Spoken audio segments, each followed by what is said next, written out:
I want to begin by again expressing my sincere thanks to the government and religious leaders of Iran.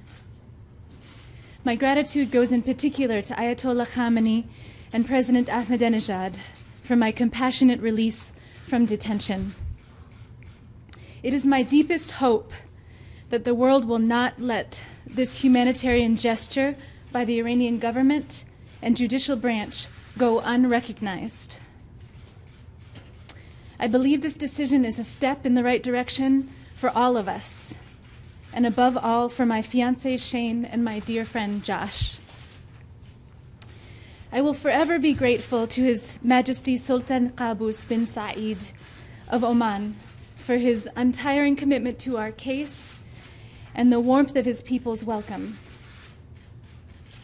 When I stepped out of the plane into that beautiful country, the caress of the sweet, fragrant breeze was a promise that Shane and Josh's suffering too will end. I also want to thank the American people and our government, and people and governments all around the world who have advocated for our release and supported our families for the last 13 months.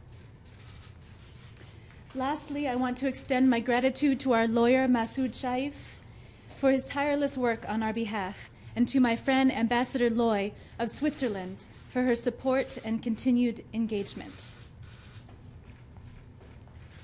Getting on the plane in Tehran was one of the most memorable and important moments of my life. But this is not the time to celebrate.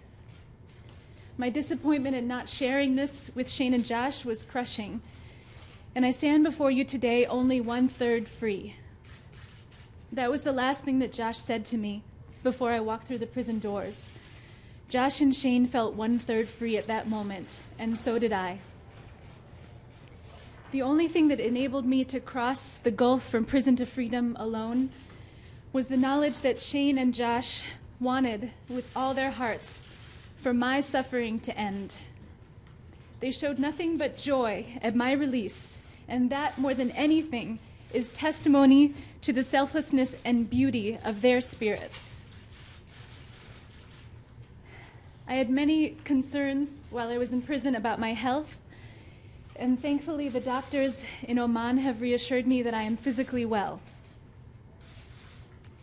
As we say in Arabic, Alhamdulillah, praise be to God.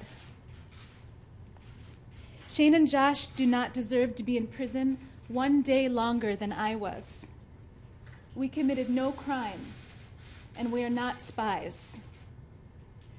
We in no way intended any harm to the Iranian government or its people, and believe a huge misunderstanding led to our detention and prolonged imprisonment. Shane, Josh, and I had no knowledge of our proximity to the Iran-Iraq border when we were hiking at Ahmadinejad waterfall, a popular tourist site frequented by local families in Iraqi Kurdistan. If we were indeed near the Iran-Iraq border, that border was entirely unmarked and indistinguishable.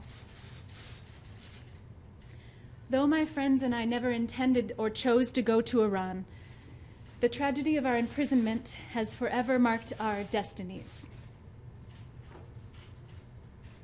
I never, in my worst nightmare, imagined that I would be a prisoner.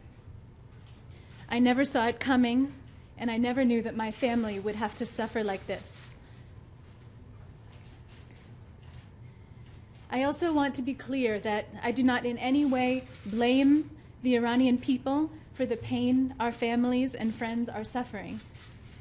I found Iranians to be a diverse and generous people, defined by their fervent worship of God, their noble Islamic values.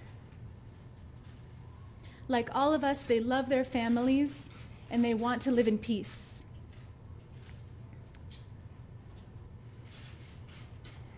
At the time of our arrest, Shane and I were working in the Middle East and living in Damascus, Syria.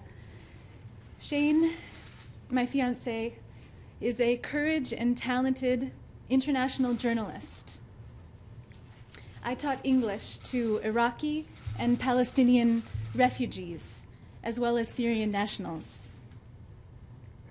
Josh is an environmental teacher who arrived in Syria as our guest less than a week before our arrest. After leading a study abroad program about global health challenges.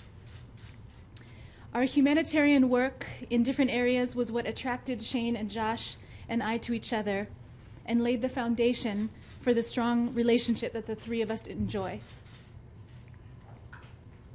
My hope is that by learning who we are and how we came to be in this diverse and fascinating region of the world directly from my lips, it will help clear up any doubts and end Shane and Josh's detention.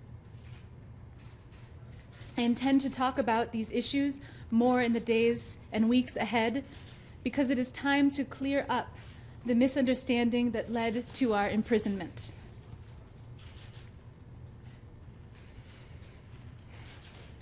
I also firmly believe that now is the time to make the world a little safer for everyone through peace and dialogue. I believe that our tragedy is an opportunity for Americans and Iranians to realize that an improved relationship would be in the best interest for all people.